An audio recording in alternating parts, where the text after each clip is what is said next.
Bueno, pues hemos pensado que lo que vamos a hacer para guiar un poquito todo el monográfico de hoy es que yo le voy a ir haciendo a Borja varias preguntas sobre el tema de Irán. Vamos a ir un poco al contexto inicial, a los orígenes de todo el conflicto. Formato un poco entrevista, Formato entrevista. pero también ayúdame si ves que No, me por dejo supuesto, algo, por supuesto. si ves que quieres aportar Y cualquier seguro cosa, David. que podemos charlar un poquito, pero Eso sí. es. Si te parece, podemos empezar ya, entramos en materia. Bueno. Yo creo que para entrar aquí en materia, lo primero que tenemos que hacer es entender quiénes son los actores, quién es Irán, quién es Israel y cómo empezó todo. Y yo creo que hay varios puntos muy importantes en la historia donde vamos a tener que parar. Y uno de ellos es la Revolución Islámica de 1979. ¿Qué es lo que ocurre aquí, no? Efectivamente. Bueno, lo que ocurre en la Revolución de 1979 es que, bueno, tenemos que hablar un poco de lo que era Irán antes de 1979. Era una monarquía gobernada bajo el mando del Shah de Persia, que curiosamente el Shah de Persia sí que era aliado de Occidente, especialmente de Estados Unidos. De hecho, como curiosidad, ayer la Fuerza Aérea Israelí acabó con unos F-14, que eran los últimos F-14 que quedaban en el mundo en servicio.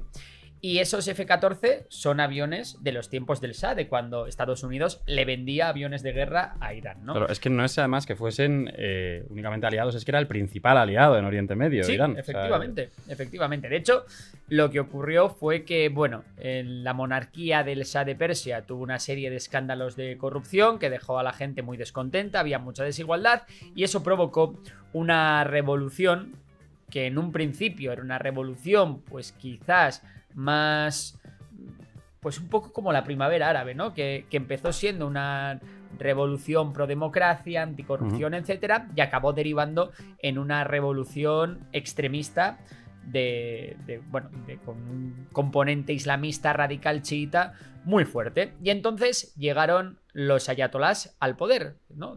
Con esa revolución de 1979. Llegó una persona que es clave en la historia de Irán, que es Khomeini, ¿no? Y a Khomeini, cuando muere, le sucede el actual ayatolá, que es Ali Khamenei, el actual líder supremo, que es Ali Khamenei, que por cierto dicen que está en un búnker y cuentan las malas lenguas, que podría estar a día de hoy ya sin poder político, en el sentido de que se ha hecho cargo de la situación pues la plana mayor de la Guardia Revolucionaria Islámica, o mejor dicho, lo que queda de ella. Es, digamos, un símbolo ya, ¿no? Lo que quieres decir es que tiene muy poco poder y que también es verdad que es un señor que es muy mayor. Eso es. Hay que tener en cuenta que puede estar haciendo un Biden, ¿no? Ahí está el tema, que el ayatolá ya es muy mayor. No sé si tiene más de 85, creo. Por ahí. Sí, en teoría es quien tiene la última palabra y es quien pone y quita líderes, pero está por ver al final cuál es realmente su capacidad de mando operativa a día de hoy sobre el terreno. Vale. Luego, más allá de estos clérigos, también tenemos por otro lado a Israel. Israel, que si bien ahora es un gran aliado de Estados Unidos, entonces lo era, pero igual no lo era tanto, y entiendo que también tenía unas relaciones con Irán que quizá estaban más normalizadas que a día de hoy, ¿no? Efectivamente, con el Shah de Persia, Israel e Irán no se llevaban del todo mal. Hombre, no eran los mejores amigos, no se iban a tomar unos calimochos juntos, pero se toleraban, ¿no? ¿Qué pasa? En cuanto llegan los ayatolás, eso estalla por los aires y ya se convierte Irán en una amenaza existencial para Israel. De igual manera, a medida que va pasando el tiempo, las relaciones entre Israel y Estados Unidos cada vez son más estrechas, especialmente tras la guerra del Yom Kippur.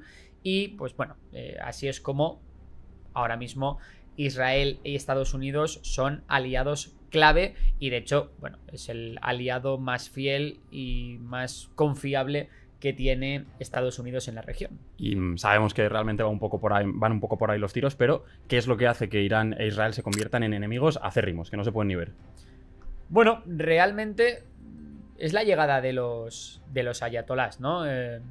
Pero más allá de eso, el conflicto o la sombra que planea sobre Irán es realmente la que planea, perdón, sobre Israel, es realmente el desarrollo del programa nuclear iraní, ¿no?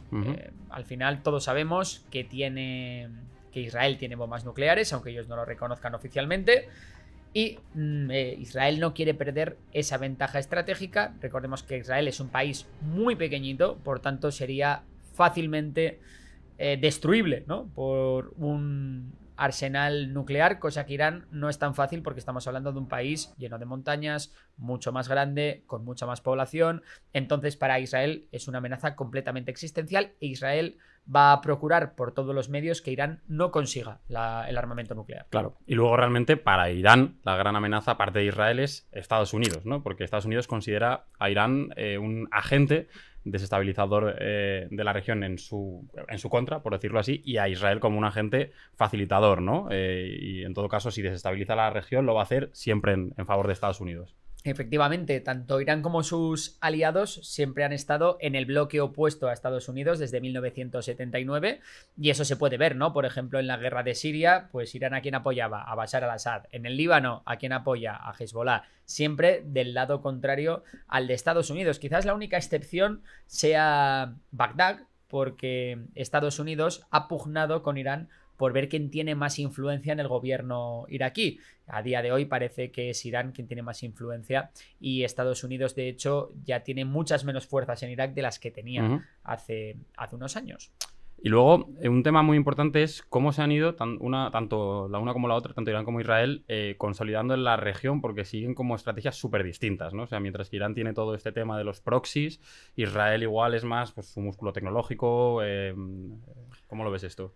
Bueno, no cabe duda. Irán se ha ido convirtiendo en un actor importantísimo en la región, primero por su fuerza demográfica, son más de 80 millones de personas, y segundo porque es el líder, ¿no?, de ese bloque chiita, de ese eje que hasta ahora, bueno, pues unía Teherán con Beirut, ¿no? Y por medio pues estaba la Siria de Bashar al-Assad, estaba el gobierno iraquí, estaban las milicias chiitas iraquíes, estaba Hezbollah.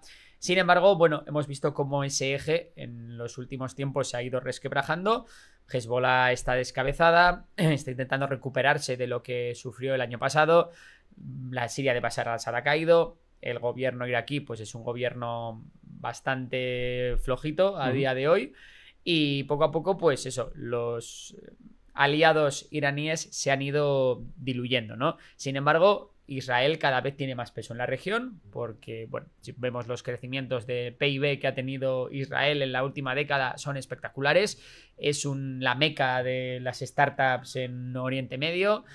En fin, Israel pues tiene una industria de defensa tremenda y ha sido muy hábil diplomáticamente para ganarse siempre el favor y el apoyo de Estados Unidos, ¿no?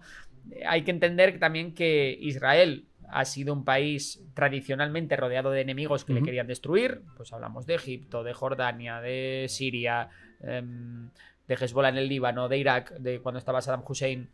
Entonces, lo que ocurre con eso es que, bueno, Israel, siempre ha tenido una doctrina de defensa muy fuerte en la que ha primado el ataque preventivo, ¿no? Como yo tengo muy poca profundidad estratégica porque mi país es muy pequeñito, de hecho no tienen espacio para defenderse, de la ¿no? frontera a Tel Aviv hay 14 kilómetros, pues lo que voy a hacer es, antes de que me ataquen, voy a intentar atacar yo y neutralizar las amenazas lejos de mis fronteras. Vale. Y has comentado una cosa que a mí me llama mucho la atención, que es que Israel ha estado siempre rodeado de enemigos. Has hablado de Egipto, has hablado de Jordania, pero han ido pasando cositas. Y al final Israel, de alguna forma, ha conseguido ponerse, no te voy a decir en su bando, pero mucho más cerca que antes, a países como Arabia Saudita, que antes eran también enemigos acérrimos, ¿no? Entonces, ¿qué es lo que ha ido ocurriendo aquí? Aquí han ocurrido dos cosas. La primera es que Israel ha ido ganando sucesivas guerras a las potencias árabes, pues la guerra de los 6 días, la guerra del Yom Kippur, por ejemplo, y eso ha provocado que los países árabes hayan decidido, ostras, no me voy a meter tanto con estos porque cada vez que me he metido he salido trasquilado, ¿no? Y luego, por otro lado, gracias también a la mediación de Estados Unidos, pues ambos bloques, el bloque suní, el bloque árabe suní y el bloque israelí, pues se han ido uniendo, ¿no? Poquito a poco se han ido uniendo hasta que, de hecho, se firmaron los acuerdos de Abraham, que esos acuerdos de Abraham, pues básicamente países como Emiratos Árabes Unidos, como, bueno, el propio Marruecos, también, pues países así han conseguido, pues iniciar esa cooperación diplomática entre las potencias, como digo, sunís árabes y Israel. Luego también a pesar de que Arabia Saudí no firmó los acuerdos de Abraham, sí que se ha acercado también poco a poco a Israel. También ha firmado acuerdos de cooperación, ¿no? Con también Israel. Es verdad que las potencias sunníes también han firmado acuerdos de cooperación, o por ejemplo Arabia Saudí ha vuelto a restablecer las relaciones diplomáticas con Irán. Entonces, bueno, simplemente las potencias sunníes han pasado de ser un elemento muy hostil en la región a ser... un elemento más cooperativo, ¿no? Sí, que busca llevarse bien con todo el mundo. Efectivamente. Vale. También te digo, a Arabia Saudí, por ejemplo, o a cualquier potencia suní, no le conviene tampoco que Irán obtenga armas nucleares. Entonces, en este caso, están así, frotándose las manos, que me haga otro el trabajo sucio y yo no me tengo que preocupar. Y a propósito de esto, te iba a decir otro país que es muy importante y ha sido también muy relevante para Irán, que ahora quizás también está un poco frotándose las manos, que es Siria, ¿no? ¿Qué podemos decir de Siria en este contexto? Bueno, Siria está llevando a cabo un poco la posición pues que lleva su bloque, ¿no? Quizás me está recordando un poco al papel de Jordania, no tan cercano a Israel, pero bueno, todos sabemos que el gobierno de Ahmed al-Shara debería ser, ¿no?, ideológicamente muy hostil hacia Israel. Sin embargo, incluso se especula con que el gobierno sirio va a permitir usar su espacio aéreo para derribar los misiles o drones que lance Irán contra Israel. Ahora mismo, bueno, antes de que empezaran estas operaciones, Israel, en la semana anterior, bombardeó Siria. Bombardeó Siria porque supuestamente se habían lanzado 2 cohetes, no se sabe quién, los había lanzado hacia Israel, ¿no? Y un poco como venganza.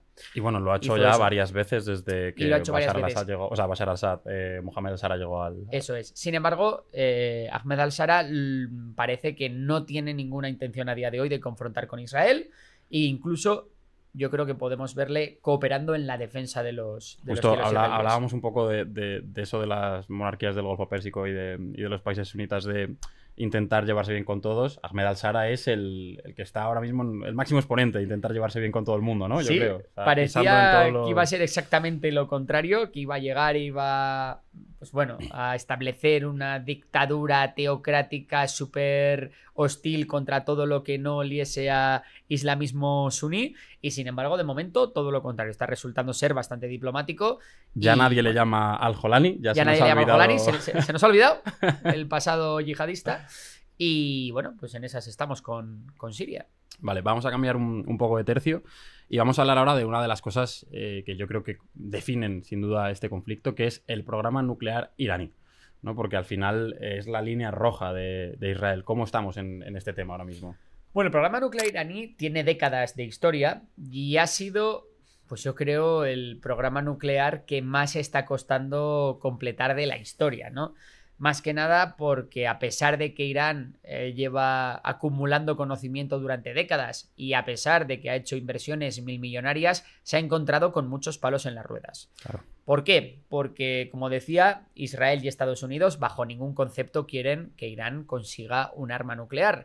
Y para evitarlo han hecho de todo. Han asesinado científicos, han metido virus informáticos, han atacado las centrifugadoras, que son las que enriquecen el uranio. Entonces, por ese lado lo han tenido difícil. Luego, aparte, también por el lado diplomático, se le han puesto todo tipo de sanciones económicas a Irán para que deje de desarrollar su programa nuclear, e incluso se llegó a alcanzar un acuerdo nuclear entre Estados Unidos e Irán para que Irán dejase de intentar obtener armamento nuclear. Un acuerdo que, si bien lo firmó Obama, si no recuerdo mal, que consistía básicamente en que redujese sus reservas de uranio enriquecido, de que rebajasen el número de centrifugadoras, bueno, en fin, una serie de limitaciones que eran perfectamente comprobables por la Organización Internacional de la Energía Atómica. El caso es que de repente, un buen día de 2018, con Trump en la presidencia, Trump dice: este acuerdo es una mierda, yo de aquí me salgo.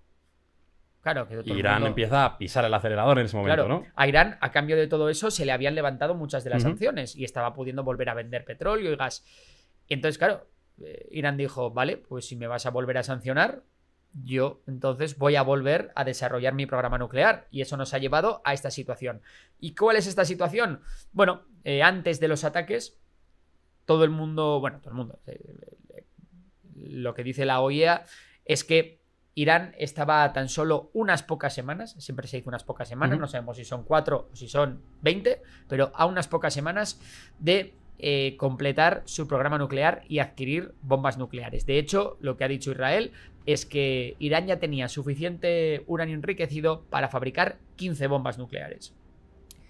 Israel lo que ha dicho ha sido, o lo que ha hecho, mejor dicho, ha sido, bueno, no vais a querer negociar, no está saliendo la negociación del nuevo acuerdo nuclear, por tanto, voy a atacar yo. Otra vez volvemos a la doctrina de estos ataques preventivos, ¿no? Sí, de hecho, esto igual la gente no lo sabe, pero no es la primera vez que Israel ataca unas instalaciones nucleares enemigas. También lo hizo con la Irak de Saddam Hussein, que también acabó con su programa nuclear a base de bombardeo. Esta vez, bueno, obviamente los ataques sobre las instalaciones nucleares iraníes han venido acompañados de ataques pues contra bases de misiles balísticos, fábricas de drones.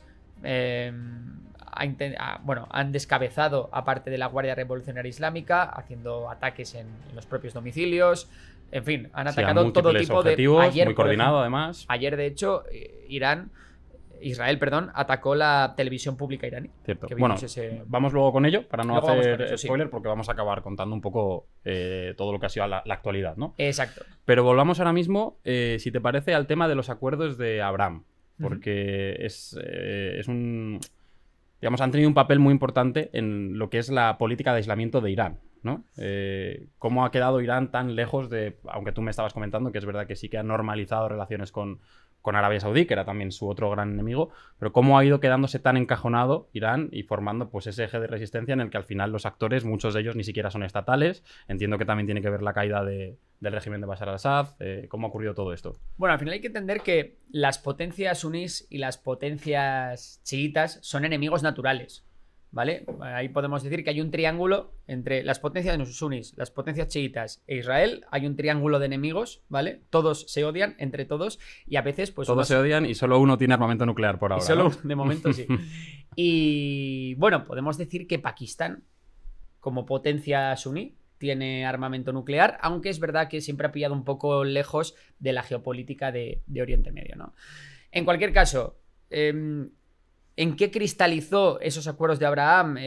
¿Cuál fue la mayor repercusión que tuvieron? Bueno, pues claramente el ataque de Hamas, perpetrado el 7 de octubre de 2023, contra Israel, con el objetivo de provocar una respuesta de Israel tan grande que las potencias suníes no les quedase otro remedio que cortar relaciones con Israel y ponerse del bando de la causa palestina. ¿Eso ocurrió? No. Fue error de cálculo por parte de Hamas, y lo que pudimos ver a raíz de la situación en Gaza es que se esperaba, ¿no?, que igual Irán pudiese defender a su aliado. Sin embargo, nada más lejos de la realidad. Ni Irán acudió en ayuda de Hamas, ni las potencias suníes acudieron en ayuda de Hamas.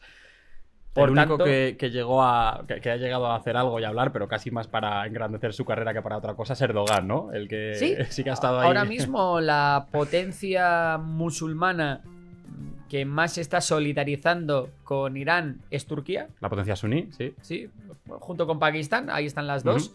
Ya decimos que Pakistán pilla un poco lejos. Y en el caso de Turquía es curioso, porque Turquía es un miembro de la OTAN y aliado de Estados Unidos. Por eso es bastante... Y además, históricamente, Turquía también ha tenido buenas relaciones con Israel. Esto está cambiando ahora, pero no es un país que haya... Esto ha cambiado sobre todo a partir de la llegada de Erdogan al poder. Erdogan ya sabemos que tiene esas ansias, ¿no?, de revivir el Imperio Otomano, y para eso necesita el beneplácito del mundo musulmán. Y bueno, pues al final lo que hace Erdogan es presentarse como el defensor de las causas musulmanas, especialmente las suníes. Vale. 7 de octubre. Pasan un montón de cosas. Lo primero, ¿qué frentes se reactivan? Porque es una guerra que escapa más allá. Vamos a hablar también, evidentemente, de toda la ofensiva en Gaza, pero ¿qué frentes se reactivan más allá de esto? Es decir, Líbano, los hutíes, ¿qué es lo que empieza a ocurrir aquí? Bueno, lo primero que ocurre después de que Israel empieza su ofensiva en Gaza es que efectivamente por el norte se une Hezbollah, que si bien no inicia una invasión del territorio israelí, sí que hay muchas escaramuzas fronterizas y empieza una lluvia constante de cohetes. Eso por un lado. Siria decide no meterse en el fregado, pero al final el régimen de Bashar al-Assad colapsa igualmente.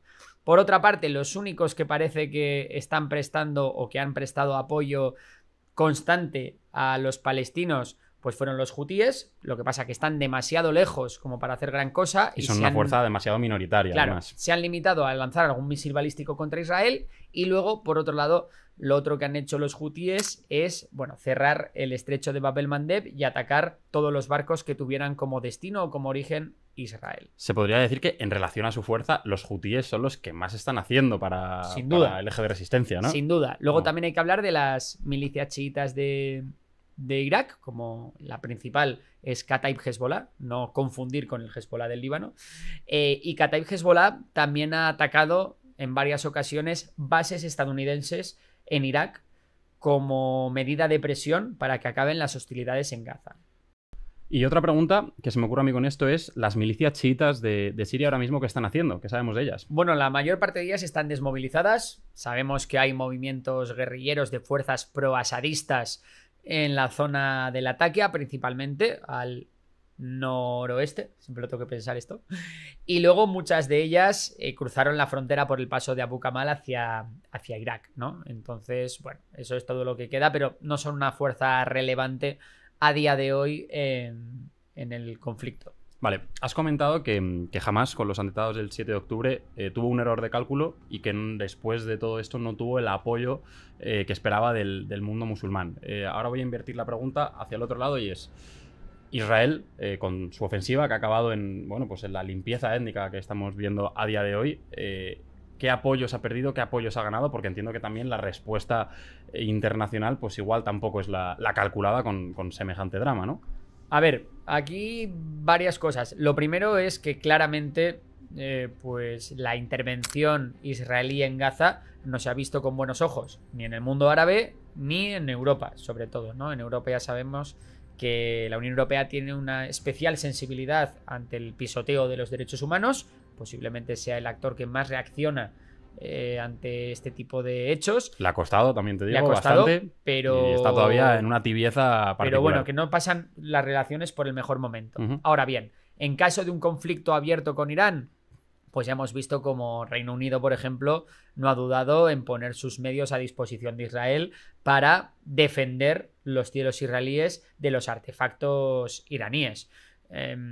Entonces, bueno. Claro, es que son dos cosas, ¿no? Por un lado está el genocidio contra los palestinos y luego por otra parte tenemos el conflicto Irán-Israel, que es verdad que es una potencia nuclear y otra potencia nuclear prácticamente en nada de tiempo. Claro. Que, bueno. Es que, claro, ni a Europa, ni a las potencias árabes, ni a nadie que no sea del eje de resistencia iraní o a China y Rusia, le conviene que Irán tenga armas nucleares. Por tanto, Israel está un poco haciendo el trabajo sucio de lo que otros países no iban a hacer por sí mismos. Porque al final todo es una cuestión de intereses y en esta cuestión de intereses hay un peso enorme de una potencia regional que puede cerrar un punto estratégico muy importante del que, si quieres, nos puedes hablar. Sí, porque luego está el otro gran problema que puede tener esta guerra entre Israel e Irán, que es el estrecho de Hormuz. Eso es. El estrecho de Hormuz es ese pequeño estrecho que conecta el Golfo de Adén con el Océano Índico y por donde pasa el 20% del petróleo mundial y el 25 o 30% del gas natural licuado que viene de países pues tan ricos en hidrocarburos como puede ser Qatar, Kuwait, Irak, el propio Irán, Arabia Saudí, Emiratos Árabes Unidos, en fin, pues todo esto es muy importante y claro, a nadie le interesa que el estrecho de Hormuz quede bloqueado. ¿Por qué? Porque eso llevaría a una gran subida en el precio del barril y también en el precio del gas. Eso nos llevaría a un escenario de inflación. El escenario de inflación seguramente requiriese de tener los tipos de interés altos mucho tiempo, lo que desembocaría en una recesión. Y en fin, sería algo muy, muy, muy, muy malo para la economía de la mayoría de los países. Quizás los únicos que se librarían serían países productores de petróleo, que no tendrían restricciones a su producción y que encima, gracias a no tener restricciones a la producción, pues si producen más y el precio del barril de petróleo o el precio del gas es más alto, pues dinerito, dinerito. Así que, por ejemplo, países como Argentina, México, Nigeria, Venezuela podrían beneficiarse mucho de este hecho. Guyana, ¿te acuerdas de Guyana? Sí, Pues sí. son países que les iría muy bien al propio Estados Unidos. Sí, claro, es verdad. Al final es el punto de presión más importante, ¿no? que tiene Irán, el bloqueo del estrecho de Hormuz. Sí, lo que pasa que también es un tiro al pie. Es decir, Irán tiene que estar muy desesperada para hacer eso, porque también Irán utiliza el estrecho de Hormuz para exportar su propio petróleo y su propio gas, porque a pesar de que pesan muchas sanciones internacionales sobre Irán, China le sigue comprando, o India le sigue comprando. Entonces, bueno, es un poco eso la ocurre. última carta, ¿no? Que Es la tiene. última carta, sí. Cuando Irán se vea muy desesperada, es cuando puede llegar a hacer eso, si es que lo hace, que tampoco Pues está claro. te iba a decir, les están empezando a fallar las cartas, ¿no? Porque una de las cartas que parece que le ha desaparecido a Irán es Hezbollah. Que no hemos hablado de ella, pero creo que es un actor exageradamente importante y lo ha sido durante muchos años, ¿no? Ha sido el gran aliado de Irán y el que ha tenido más capacidad operativa, más que nada porque Hezbollah ha recibido mucho dinero por parte de Irán y mucho armamento por parte de Irán, también mucho conocimiento a la hora de poder, por ejemplo, producir misiles. Y además, Hezbollah ha adquirido muchísima experiencia de combate en la guerra de Siria. Recuérdanos para el que no se acuerde qué es Hezbollah. Hezbollah es una milicia, bueno, a la vez es un partido político, pero que tiene también su propia milicia. Y bueno, es quien representa básicamente los intereses de los musulmanes chiitas en el Líbano. Tiene muchísimo peso en el gobierno, pero actúa aparte también, ya te digo, como un pseudo ejército político. Porque por un lado ha formado una especie de paraestado, ¿no? Hezbollah, sí, tiene decir así. se podría decir, porque luego está el ejército del Líbano, pero es que Hezbollah tiene mucho más poder que el propio ejército del Líbano. Vale. Entonces, bueno, Hezbollah se suponía, ¿no?, que en esta guerra entre Israel e Irán pues iba a abrir un segundo frente en el norte contra Israel. Sin embargo, pues como Hezbollah ha sido muy castigada en el último año por Israel, pues no se ha visto con fuerzas ni con ganas de abrir este frente y de momento Irán pues se encuentra bastante sola. Vamos a hablar de este tema, vamos a ir entrando ya en profundidad y en hechos y cosas que sucedieron en los últimos años. Y bueno, estábamos en una guerra proxy, ¿no? Con estos actores, Hezbollah, los hutíes, pero poco a poco empiezan a pasar cositas y una de estas cosas pues salpica mucho a Hezbollah. Nos vamos ya a 2024. Y bueno, aparte también de Hezbollah, tenemos que hablar de altos cargos que empiezan a ser eliminados de forma bastante quirúrgica por Israel, ¿no? Todo empieza realmente, a ver, ya decíamos, ¿no?, que Hezbollah constantemente llevaba a cabo escaramuzas contra Israel, lanzamiento de cohetes, Israel llevaba a cabo bombardeos selectivos en Líbano, pero de repente hay un ataque israelí que lo cambia todo, que es un ataque contra en el que hay una reunión en la que hay altos cargos del régimen iraní y altos cargos de Hezbollah, ¿no? ¿Esto era en Siria? Esto era en Damasco, si no recuerdo Sí. mal. Si no recuerdo mal, ya sabéis que, bueno, hacían itinerancia, ¿no? Bueno, pues en ese ataque, que creo que era la embajada iraní de Damasco, si no recuerdo mal, lo que ocurre es que muere el jefe de las fuerzas Quds, que son las fuerzas de la Guardia Revolucionaria Islámica de Irán que actúan en el extranjero y que preparan al resto de sus aliados, ¿no? Es una figura, el jefe de las fuerzas Quds, extremadamente importante en Irán. De hecho, el mítico Soleimani, al que mata Estados Unidos, no hemos hablado de él. era el jefe de las fuerzas Quds.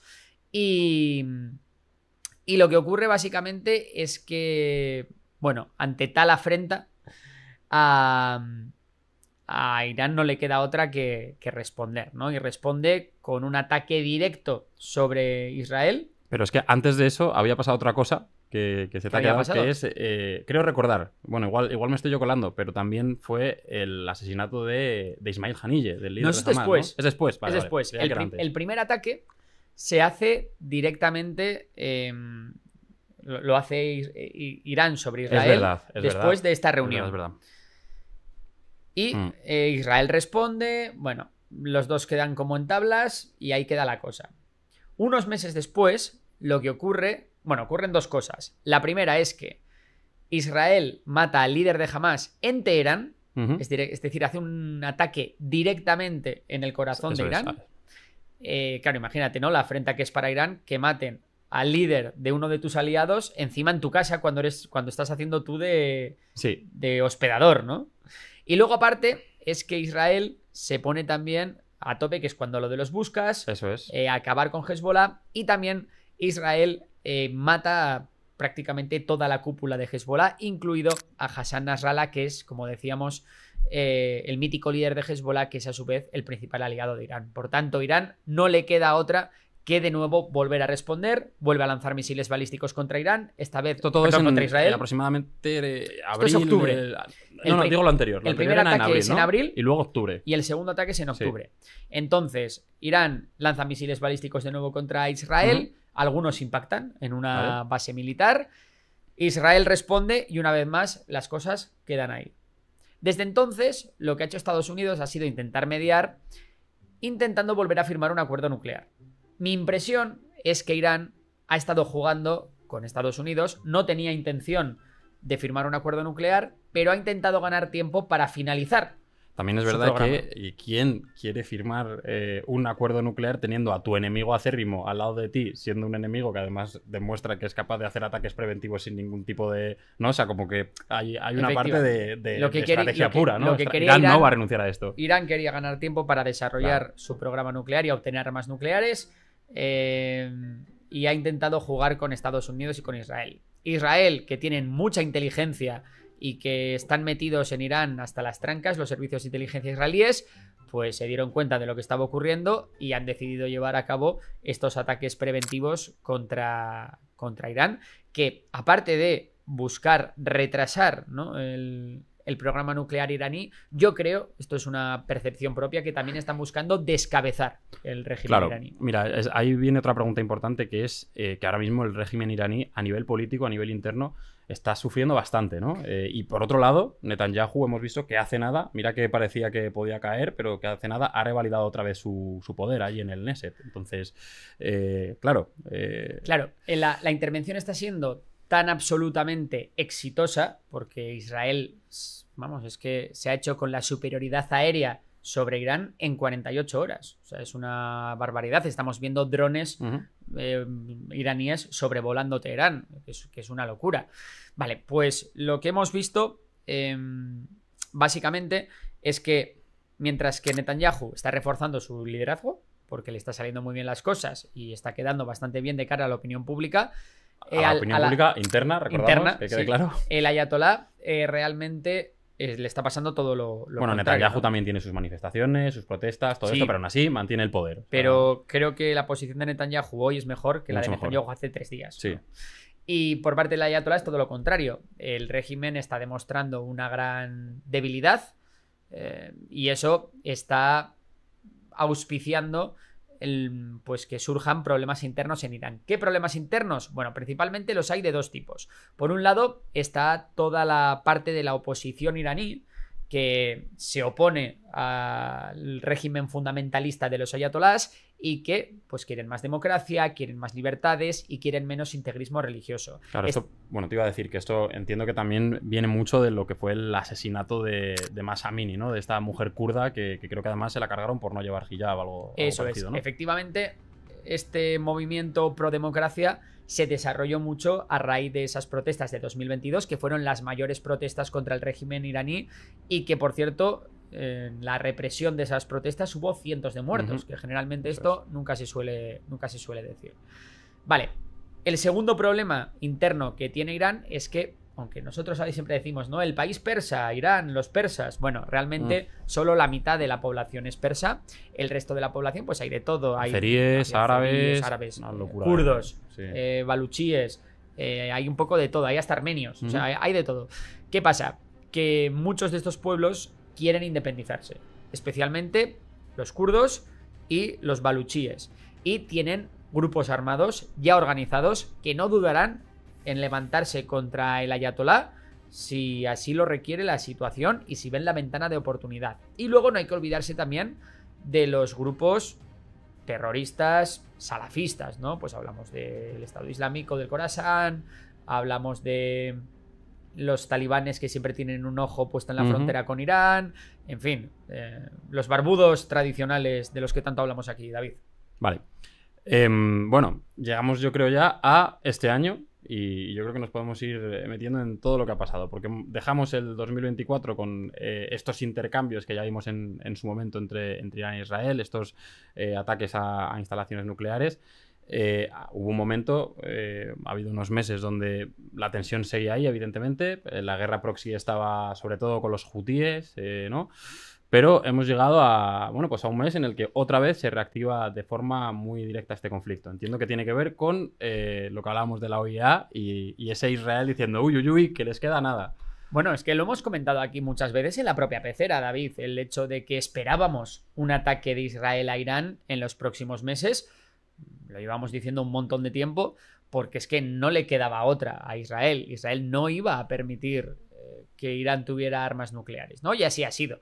Bueno, la operación empezó con una serie de... Bueno, primero, es verdad, ojo, la operación comenzó con una base de drones secreta del Mossad que consiguió establecerse en Irán y desde allí, con drones de corto alcance, consiguieron golpear activos estratégicos como radares y sistemas antimisiles.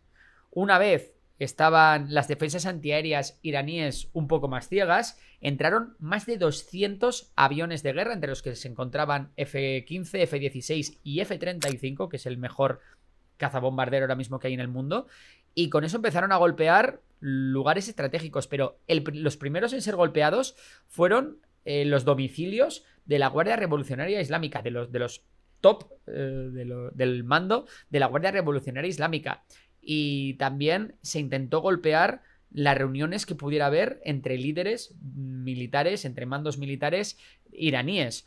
Lo que pudimos ver, bueno, fue que enseguida la Guardia Revolucionaria Islámica se descabezó, se interrumpieron muchas cadenas de mando y después de eso ya sí que se empezaron a bombardear pues instalaciones nucleares, bases de misiles, en fin, todo activo que tuviera cierto valor militar. Vale.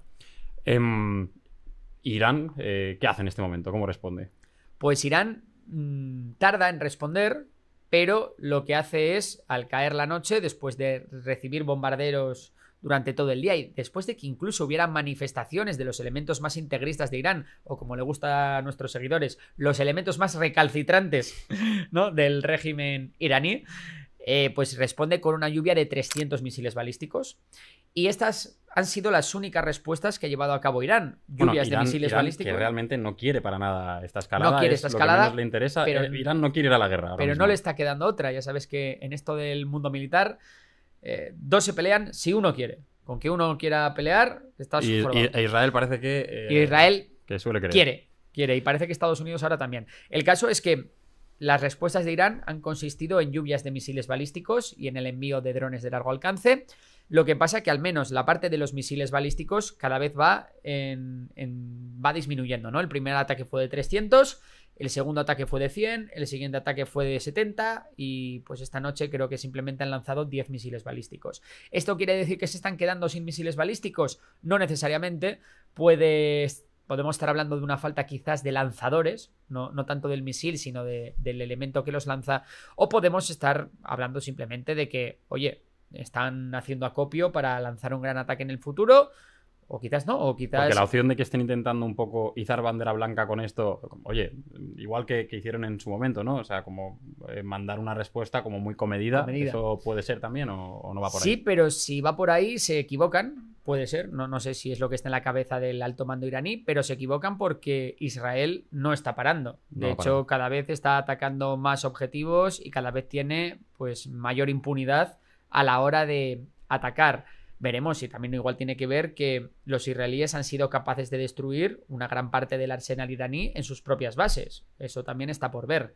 Ahora bien, para acabar del todo con el programa nuclear iraní, parece que van a necesitar los israelíes la ayuda de Estados Unidos, porque son los únicos que tienen los misiles Moab de que vamos, que esos misiles Moab son la mayor munición antibúnker que hay y parece que son los únicos que podrían destruir las capacidades nucleares iraníes que se encuentran a muchos metros bajo tierra. Estamos hablando de que son los únicos que pueden hacer un agujero tan grande como para poder llegar, ¿no?, al arsenal nuclear. Exactamente eso. Vale. Vale. Se ha hablado mucho también de la defensa antiaérea de Israel. Que es algo muy comentado, los sistemas, bueno, se habla, la cúpula aquí no tiene tanto que ver, ¿no?, porque eso es un poco a escala, a misiles un poco más chusteros, pero sí que hemos escuchado mucho hablar de, por ejemplo, el sistema Arrow, cómo esos sistemas además están también apoyados por Estados Unidos, también cómo Jordania actúa sobre su propio espacio aéreo. ¿Qué podemos comentar sobre todo esto? Vale, vamos a ver qué le puede lanzar Irán a Israel y cómo Israel puede defenderse.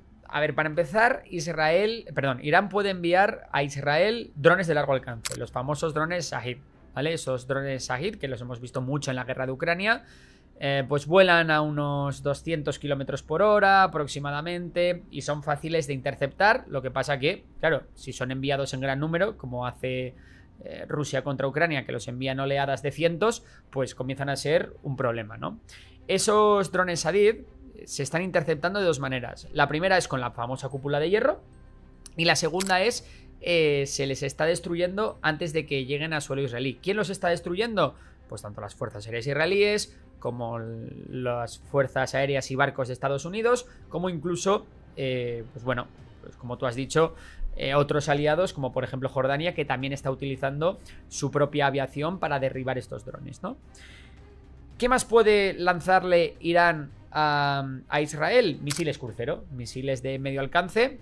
Estos se van un poquito más rápido, creo que van a velocidad subsónica, pero ya son misiles más difíciles de interceptar, aunque todavía son fáciles de interceptar porque llevan una trayectoria, vamos, la típica trayectoria que lleva un misil, entonces es muy fácil saber qué trayectoria llevan y por tanto enviar un elemento que los neutralice. Para esto lo que tiene Israel es otro sistema de defensa antiaérea que se llama la onda de David, ¿vale? Tu onda.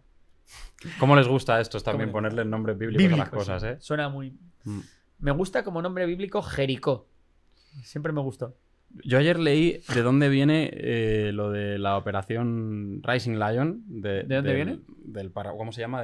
Ahora se me ha olvidado. ¿Cómo se llaman los párrafos de la Biblia? Que tiene un nombre. Versículo. El versículo, gracias. ¿De qué versículo viene? Y la verdad es que es terrible. O sea, es un versículo que dice algo así como el león se erguirá y se comerá la sangre de sus víctimas. O sea, madre ya no sé, vamos. Bueno, pues eso está la onda de David. Y luego hay un tercer... La onda de David está más guapo, ¿eh? La onda de David está guay como nombre. Y luego tiene un tercer sistema que ya es para los misiles balísticos. Los misiles balísticos son misiles que van a una velocidad muchísimo mayor y que en vez de llevar a cabo una trayectoria normal que lleva un misil, lo que hacen es una trayectoria balística, ¿no? Salen de la atmósfera, bueno, de la atmósfera, llegan a la exosfera y desde la exosfera alcanzan, gracias a la gravedad, unas velocidades tremendas y eso los hace muy difíciles de interceptar. Para esto, lo que tiene Israel es el sistema Arrow, por un lado, y luego también Estados Unidos ha desplegado el sistema TAZ. Problema, que tanto los misiles balísticos como los misiles encargados de interceptar los misiles balísticos son elementos tremendamente caros y escasos. Por tanto, esos hay que guardarlos bien. Lo que está haciendo Israel es, vale, bueno, a algunos se le cuela, pero está diciendo, yo voy a calcular la trayectoria gracias a la inteligencia que me proporciona Estados Unidos y solo voy a detener el misil balístico si calculo que el objetivo de ese misil balístico es un objetivo importante. Si veo que va a caer en medio de un pueblo, de una plantación o lo que sea, ese voy a intentar no interceptarlo para no quedarme sin munición. La pregunta aquí es, ¿quién se va a quedar antes? Sin elementos. ¿Irán sin cosas que tirarle a Israel o Israel sin cosas con las que defenderse respecto a Irán? Veremos. Otra pregunta que creo que también es muy importante. Al final, tanto Israel como Irán, con el tipo de guerra que tienen, han sido capaces de evitar tener bajas civiles dentro de sus propias ciudades. Esto ha cambiado en comparación con los conflictos que hay. No son una locura, pero bueno, ya una baja civil ya siempre es algo que que es muy trágico, ¿no? Para un país. Entonces, ¿cómo puede desestabilizar esto? Y también me gustaría saber, porque yo no lo tengo muy claro ahora mismo, cómo está un poco la correlación en ese sentido. O sea, que, digamos, cómo han sido de sangrientos todos estos ataques. Bueno, como estamos acostumbrados a lo que ocurre en Gaza o en Ucrania, pues es verdad que las cifras de víctimas todavía no son muy altas. Hablamos de unos cientos de muertos en el caso de Irán. Que siempre son altas. Que son muy altas, pero que, sí, se puede entender, sí. Que no tiene nada que ver con lo que pasa en Palestina, que van por 50.000 muertos. Y luego en el caso de Irán hablamos de unas decenas de muertos. En el caso de Israel, todo el rato ahora de bajas civiles. Bajas civiles. Cientos de muertos en el caso de Irán, decenas de muertos en el caso de Israel. De momento, para todo el daño que se le ha hecho a Irán, es cierto que cientos de bajas de civiles, siendo muchas, puestos en contexto con otras guerras o con otros conflictos, no es una proporción demasiado alta. Está siendo ataques relativamente quirúrgicos. Dicho esto, para Irán es casi, y vamos a medir mucho las palabras, pero es casi bueno, entre comillas, que haya bajas civiles, porque eso une mucho a su pueblo en torno a su gobierno. Genera un enemigo común, ¿no? Y le separa mucho de Israel. Entonces, claro, imagínate, ¿no? Hablamos antes del movimiento kurdo. Si de repente el movimiento kurdo se levanta contra el régimen de los ayatolás y Israel ha matado muchos civiles, se puede fácilmente relacionar a los kurdos con Israel y a los kurdos con las bajas de civiles, ¿no? Por tanto, Israel tiene que tener mucho cuidado con las bajas civiles si lo que quiere es que haya un levantamiento contra el régimen de los ayatolás. Claro, porque si no sé. Y luego, por otra parte, también a mí ver caer esos misiles, ¿no? en una ciudad como Tel Aviv, que en gran parte ha sido también como una ciudad occidental, moderna, todo esto. Entiendo que eso también, decíamos que Netanyahu ha salido fortalecido, pero una baja civil en Israel pesa muchísimo, ¿no? Claro, y más teniendo en cuenta que hay tan pocos israelíes, ¿no? Pesa muchísimo a nivel político, quiero decir. Pesa mucho a nivel político y también a nivel demográfico porque, como digo, solo hay 6 millones de israelíes en Israel y por tanto, pues unas bajas altas. Y quizás allí no une tanto al pueblo, ¿no? Que pueda haber elementos de, oye, mira, o sea, porque hay gente que también dentro de Israel está en contra de todo lo que está ocurriendo. No son pocos tampoco. En Israel hay mucha gente que está en contra de la guerra. Pero lo que tú dices, o sea, Israel tiene una tolerancia menor a las bajas de la que a priori podría tener Irán. Sí, sí. Vale, pues si te parece, para ir un poco terminando, lo que había pensado era ir un poco actor internacional, países, Estados Unidos, un poco ir comentando cuál es la posición de cada uno. Un poco vale. Quién apoya a quién en este bando o si hay algún elemento más neutral.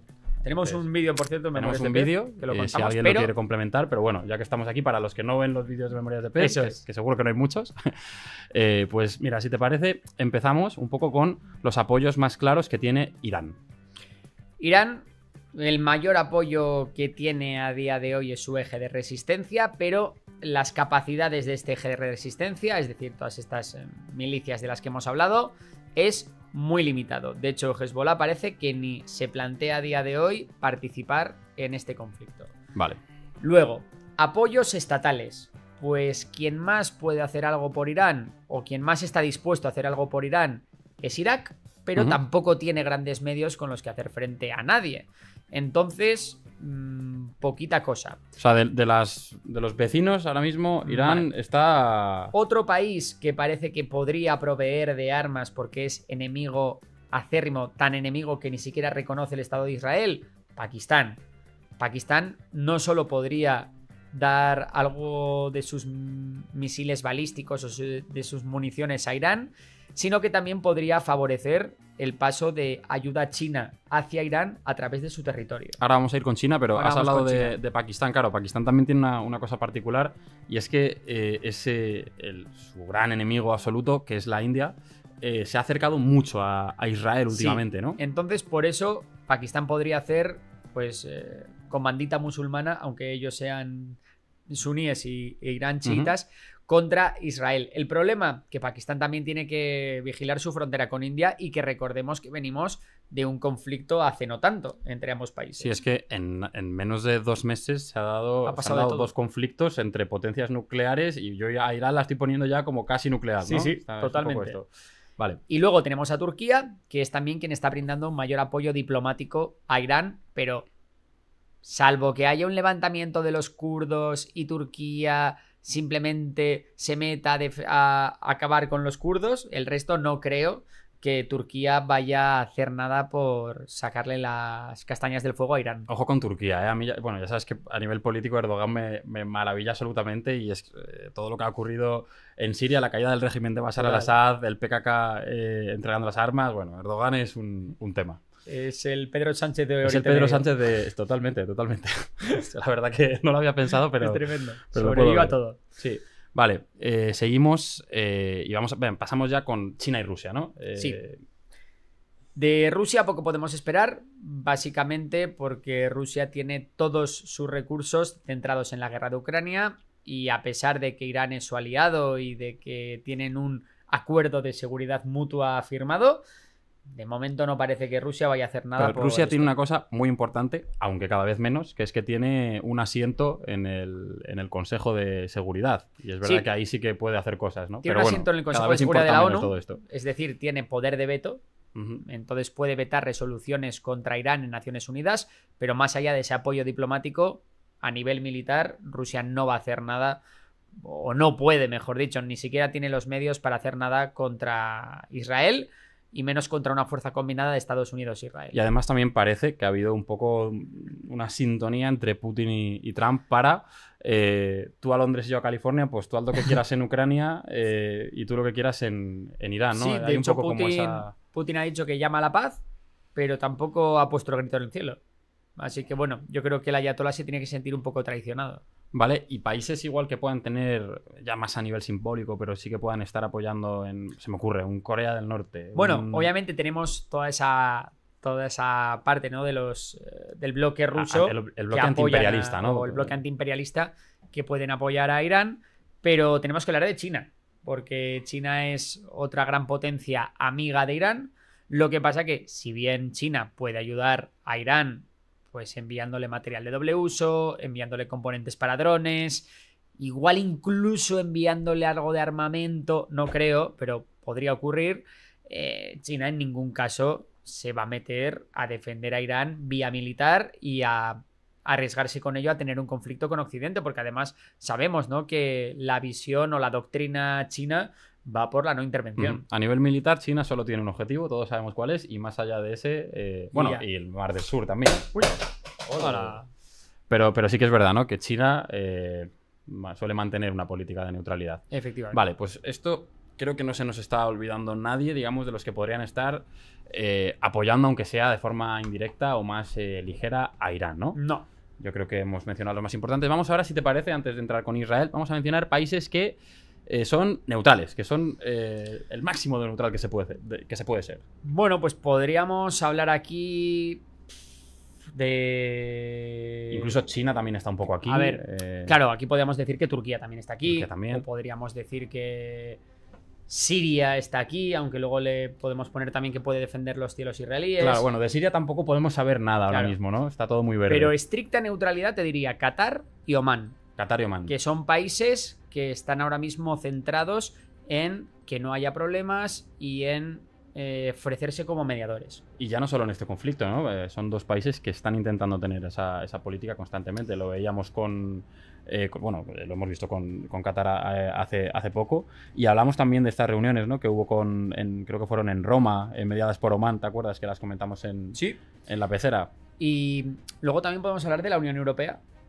que si bien es pro-israelí en el sentido estricto de la palabra, sí que yo creo está más dispuesta a mediar que a que escale el tema. Claro, pero una cosa es estar dispuesto a mediar y otra cosa es ser neutral, ¿no? Porque buscar una desescalada es una cosa, pero todos sabemos que si llega a escalar, la Unión Europea estará más cerca de apoyar a Israel.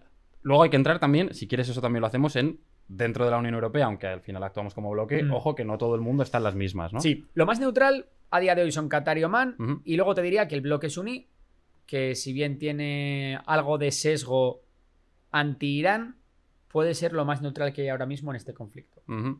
Y luego, respecto a amigos de Israel, pues obviamente está Estados Unidos, que de No hecho cabe duda. podría incluso sumarse a las acciones ofensivas, o al menos es lo que ha dado a entender Donald Trump en las últimas horas. Y luego tenemos, pues, a muchos países dispuestos a defender los cielos israelíes. Estos son un poco los amigos atemorizados de Eso. Israel, ¿no? Que están ahí un poco porque están acobardados y porque saben que tienen que tener buena relación. Hablamos de Jordania y de Egipto, realmente. Jordania ¿no? y Sobre todo. Egipto. Podríamos hablar también de Arabia Saudí. Podríamos hablar incluso de Siria. En fin, pero bueno, ahí los dejamos como Bueno, ligeramente pro-israelí. una cosa curiosa, cuando hemos hablado de los aliados de Irán, mencionábamos al Eje de la Resistencia, mencionábamos a Hezbollah, pero es verdad que luego está Líbano, que no es lo mismo que Hezbollah, ¿no? Es verdad que Sí, la fuerza que tiene Líbano es totalmente limitada. Ya has dicho que el propio ejército tiene menos fuerza que Hezbollah y que tienen todos sus problemas, pero bueno, es verdad que es un actor que está ahí en medio. ¿Qué pinta Yo a Líbano Líbano, aquí? aparte que tiene un gobierno que siempre no respeta las diferentes confesiones del país, yo sí que lo pondría como estrictamente neutral. Ujú. Sí, sin duda. Bueno, si de hecho Hezbollah ahora mismo ha dicho que no se va a meter porque no tienen fuerza, ¿no? Para hacerlo, realmente. Eso es. Y luego en Europa, pues habría que diferenciar. Los más pro-israelíes son Reino Unido y Alemania. Y Francia, si bien, oye, no ha descartado el tema de defender los cielos israelíes, sí que un poco está llamando más a la calma y no es tan pro-intervención. Otros países que menos pueden intervenir aquí, pues España, por ejemplo, ¿no? España no quiere intervenir para nada en el escenario de Oriente Medio, o Polonia, por ejemplo, que está mucho más centrada en el frente ruso-ucraniano. Luego tenemos Italia, que también es más pro-israelí, estaría más del bando de Alemania y de Reino Unido. Claro. O sea, España realmente, que comentabas, junto con quizá Irlanda, es uno de los países dentro de Europa que menos quiere alinearse con Israel, por lo que estamos viendo, ¿no? Por los gobiernos que hay, especialmente el gobierno español. España, Bélgica también, eso es. Irlanda, Uh-huh. algunos países, por ejemplo los países escandinavos, Uh-huh. tampoco están muy interesados en esta situación. En fin, pues ese tipo de países. Vale, no sé si se nos ha quedado algo, porque yo creo que has Creo que hablado hemos ya hecho de... un buen repaso, ¿no? Yo creo que sí, yo creo que podemos ir... tenemos un anzuelo, ¿eh? No hemos Ah, acabado tenemos un todavía. anzuelo, vale. Está además relacionado con esto, sigue siendo un, Vale. un monográfico. Pues vamos ¿vale? al anzuelo entonces. Venga, vamos al anzuelo.